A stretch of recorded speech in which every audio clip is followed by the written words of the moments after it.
신규철 TV 시청자 여러분, 안녕하세요.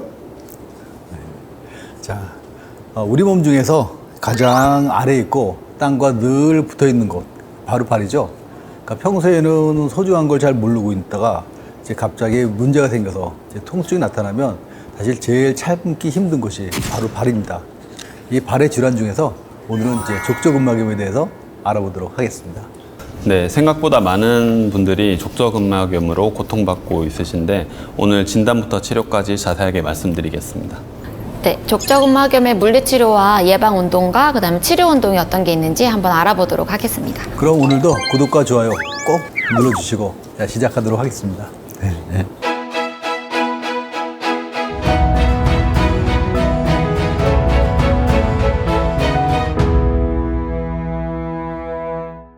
발 아파보신 분들은 한 번쯤은 다 들어보셨을 거예요. 또 사실 고통 많이 심하잖아요. 그럼 이 족저근막염, 말은 많은데 과연 어떤 질환인가요? 네, 우선 족저근막이라는 것은 그 발바닥의 뒤꿈치뼈 안쪽에서 발바닥에 있는 근육들을 감싸면서 이제 퍼져나가 있는 그 근막을 이야기를 합니다. 그래서 이 족저근막의 뒤꿈치뼈의 부착 부위에 반복되는 외상이 있을 경우에 그게 외상이 있었다가 그다음에 나았다가 이 손상과 회복을 반복하면서 염증이 생기고 이제 염증이 좀 오래 지속되는 것을 족저근막염이라고 할 수 있습니다. 그럼 다들 이제 염증이 왜 생길까 궁금하기도 하실 텐데 많이 써서 그런 거겠죠? 네, 일단 대표적으로는 과도한 사용이 있을 수 있겠고 신발도 이제 하이힐을 많이 신는다든지 아니면 불편한 신발, 딱딱한 신발들을 오래 신는 경우에도 그럴 수 있고 체중이 최근에 이제 갑작스럽게 증가를 했고 그런 경우에도 그 아까 말씀드린 이제 손상과 회복을 반복하는 과정이 있을 수 있습니다. 또한 이제 족저근막에 과도하게 부하가 걸리는 평발이나 오목발 같은 변형이 있을 때도 족저근막염이 잘 생길 수 있습니다. 결국 그러면은 이제 이런 것들은 그 다리의 그 발바닥에 있는 그런 아치가 이제 망가지면은 다 쉽게 생길 수 있는 거네요. 네.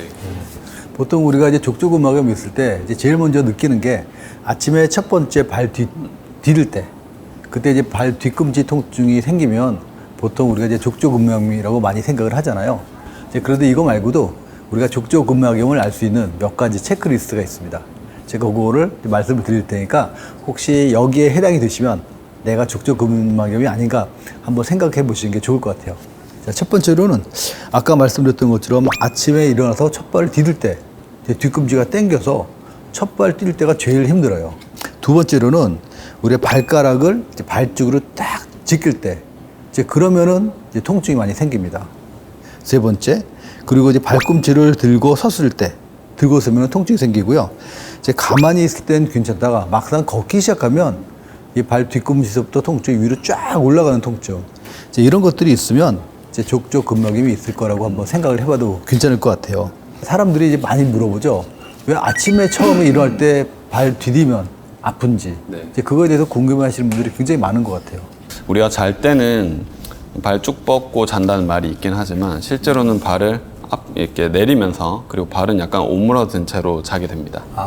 그렇기 때문에 이제 몇 시간 동안 이렇게 있다가 아침에 처음으로 발을 디딜 때 딱 바닥이 펴지는 거죠. 쫙 펴지면 네. 당겨지는 거네요. 네, 그렇기 때문에 이제 그 족저근막의 그 뒤꿈치뼈의 부착 부위에 염증이 있고 손상이 있을 경우에는 오랫동안 수축되어 있다가 이제 쫙 펴질 때 그렇게 자극이 가장 세게 가기 때문에 통증이 가장 심하게 느껴지고 또 환자분들이 점점 생활을 하다 보면 낮 동안에는 점점 덜 아파진다고 얘기하는 것도 그 근막이 점점 유연해지기 때문에 쓸수록 늘어나니까, 네, 그래서 걸을 때마다.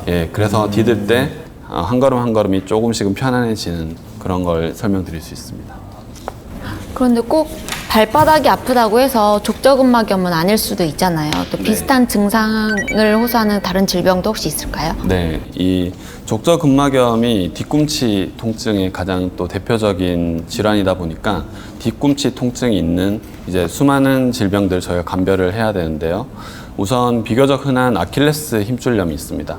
아킬레스 힘줄은 뒤꿈치뼈에 이제 붙는 강한 힘줄인데 그 부위에도 마찬가지로 이제 손상이 있으면 염증이 있고 그런 걸 이제 불편해해서 외래 오시는 분도 많이 있고요.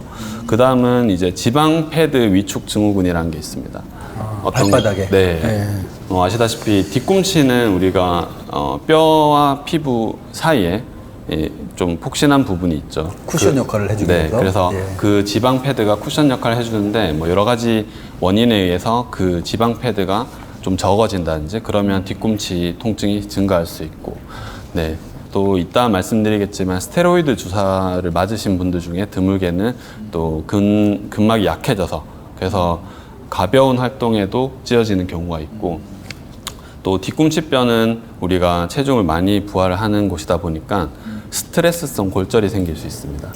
네, 그렇기 때문에 이제 그런 것까지 감별해야 되고, 또한 이 뒤꿈치 피부 부분을 지배하는 신경에 문제가 있는 경우에도 이 뒤꿈치 족저근막염이 아니냐 하면서 외래로 오시는 분들이 있습니다.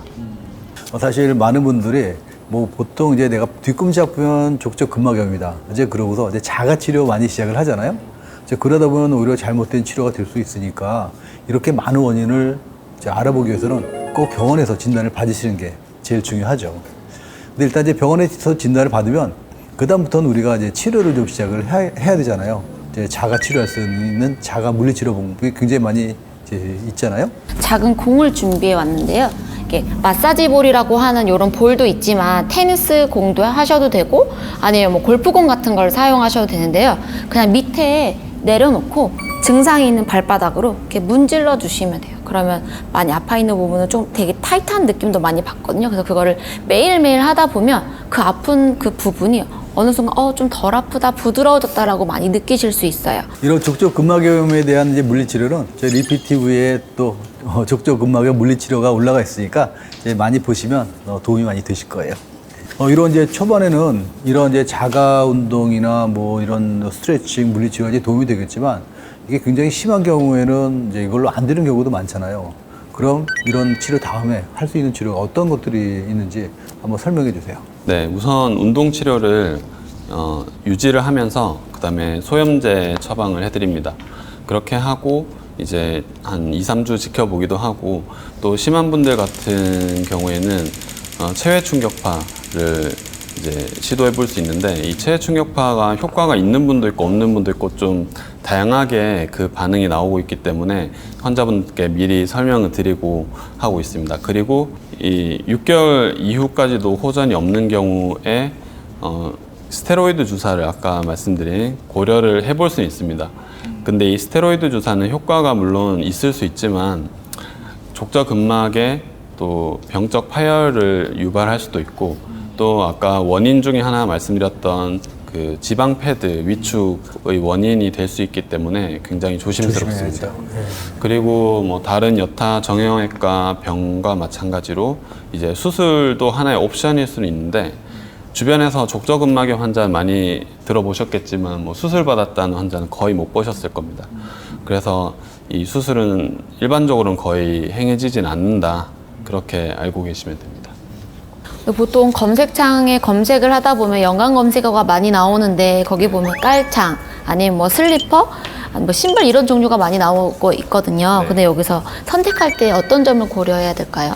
네, 일단 좋은 질문인데 이 환자분들도 그런 거를 많이 이제 알아보고 오시니까 대답을 해드릴 때는 그런 걸 먼저 임의로 골라서 사서 이제 착용하면서 치료하고 있다고 하면서 그 초반에 중요한 시간을 그냥 보내시기보다는 이제 뒤꿈치 통증이 있고 족저근막염인가 이제 의심이 될 때 빨리 병원을 찾아서 진단을 빨리 받고 그 초반에 그 중요한 시기를 적절한 치료를 통해서 보내시는 걸 추천을 드립니다.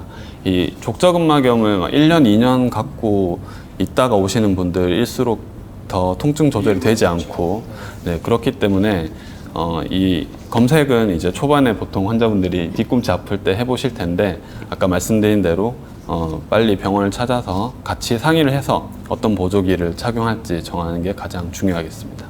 항상 뭐 모든 게 마찬가지지만 항상 이제 제일 중요한 게 진단인 것 같아요. 제대로 된 진단이 돼야 제대로 된 치료를 할 수가 있는데, 이 족저근막염 많은 분들이 이제 앓고 계시니까 또 그만큼 많이 알고 계세요. 그래서 이런 건 뭐 집에서 혼자서 스트레칭하고 뭐 혼자서 치료받으면 저절로 좋아지더라.